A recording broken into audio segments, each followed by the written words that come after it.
নমস্কার বন্ধুরা, ঐশীজ কিচেনে সবাইকে জানাই স্বাগত। আজ আমি দেখাবো ভোলা মাছ পাতায় ভাজা। আপনারা যারা কাঁচা মাছ পাতায় ভাজা খেতে পছন্দ করেন না, তারা এইভাবে ভোলা মাছ পাতায় ভাজবেন বা যে কোনো মাছ এইভাবেই পাতায় ভাজবেন, দেখবেন খেতে কতটা ভালো লাগে। তাহলে দেখুন আমি রেসিপিটা কিভাবে করি। আমি গ্যাসে একটা কড়া বসিয়ে দিয়ে এর মধ্যে দিয়ে দিয়েছি সর্ষের তেল। আর এখানে দেখুন ছোট ছোট সাইজের ভোলা মাছ আমি নুন হলুদ মাখিয়ে নিয়ে এবার এই মাছগুলোকে হালকা করে এপিট ওপিট করে ভেজে নেব। খুব কড়া করে কিন্তু মাছ ভাজবো না। মাছের যে কাঁচা গন্ধ থাকে সেই গন্ধটাই চলে গেলেই হয়ে যাবে।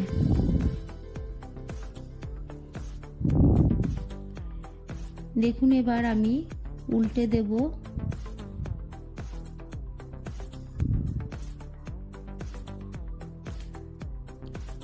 এই রেসিপিটা আপনারা বাড়িতে বানাবেন, দেখবেন কতটা ভালো লাগে। দেখুন মাছগুলোকে আমি হালকা করে ভেজে নিয়েছি, এবার তুলে নেব।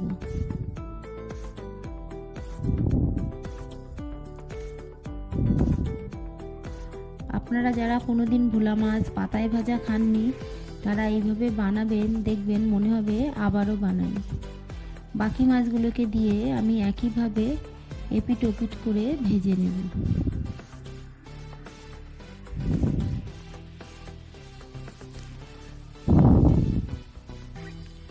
সব মাছগুলোকে আমি ভেজে নিলাম।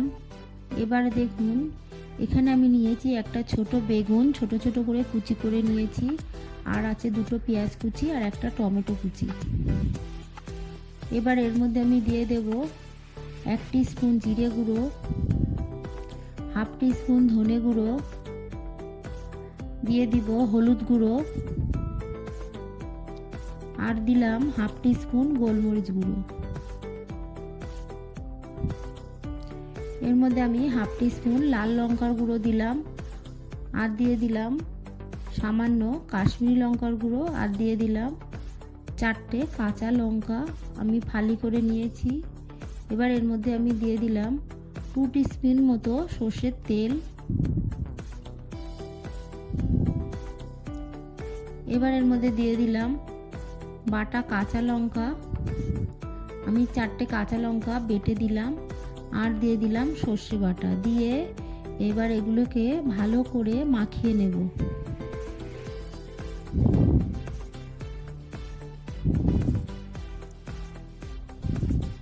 ভালো করে মাখিয়ে নিয়েছি। এবার এর মধ্যে আমি দিয়ে দেব অল্প জল। দেখুন আমি হাতে করে অল্প জল নিয়ে এবার ভালো করে মাখিয়ে নিচ্ছি।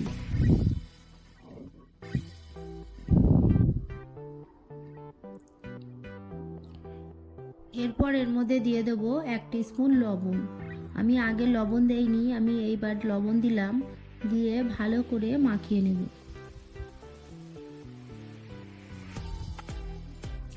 এরপর ভেজে রাখা মাছগুলো দিয়ে হালকা করে মাখিয়ে নেব।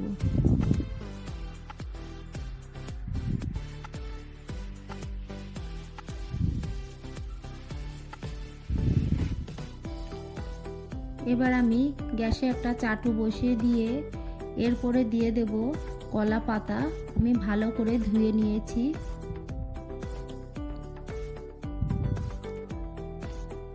ভালো করে ধুয়ে পাতাগুলোকে ছোট ছোট করে আমি কেটে নিয়েছি। এবার পাতাটাকে সাজিয়ে দিয়ে এবার এই মাখিয়ে রাখা মাছ বেগুন সব মশলা দেয়া সবগুলোকে এবার দিয়ে দেব। আপনারা বেগুন যদি না পছন্দ করেন তাহলে বেগুনটা স্কিপ করে দেবেন, তবে বেগুনটা দিলে একটু গ্রেভি হয় আর খাওয়ার সময় ভালো লাগে।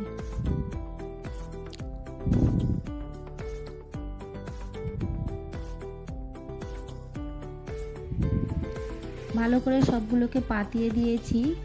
এবার এর উপরে আমি একটা থালা দিয়ে 15 থেকে 20 মিনিট লো ফ্লেমে রেখে দেব। এটাকে কিন্তু হাই ফ্লেমে করা যাবে না, লো ফ্লেমেই করতে হবে। 15 মিনিট পর দেখুন আমি ঢাকাটা তুলে নিলাম। এবার এরপরে আমি আবারও কলা পাতা দিয়ে দেব।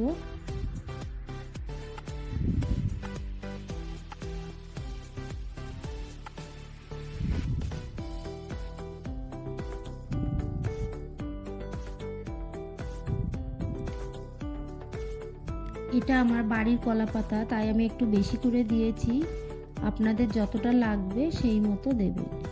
এবার এটা ভালো করে দেখুন আমি কিভাবে উল্টে দেব।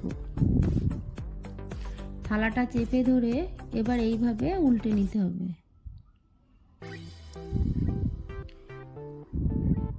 চাটুটাকে আবার বসিয়ে দিলাম, দিয়ে এই থালা থেকে আস্তে আস্তে পাতাটাকে সরিয়ে নামিয়ে নেব।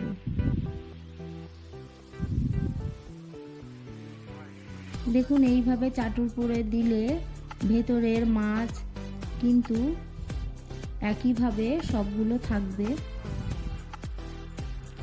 এইভাবে ঢেকে দিয়ে আমি আবারও 15 মিনিট রেখে দিয়েছিলাম। 15 মিনিট পর আপনারা দেখুন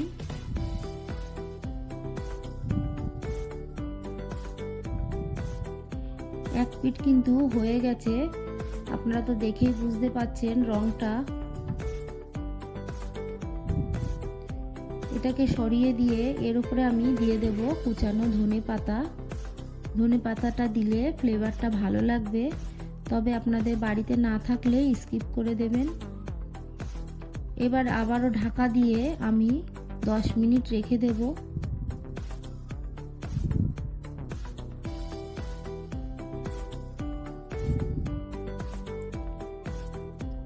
10 মিনিট পর ঢাকাটা খুলে দেখুন কেমন হয়েছে। আমার এই রেসিপিটা আপনাদের ভালো লাগলে আমার চ্যানেলটি সাবস্ক্রাইব করার অনুরোধ থাকলো, আর পাশে থাকা বেল আইকনটি ক্লিক করে দেবেন, তাহলে আমার নতুন নতুন ভিডিওর নোটিফিকেশান আপনাদের কাছে পৌঁছে যাবে। একটা লাইক করতে ভুলবেন না। পুরো ভিডিওটা দেখার জন্য সবাইকে জানাই অসংখ্য ধন্যবাদ। আর ভালো লাগলে অবশ্যই একটা কমেন্ট করবেন।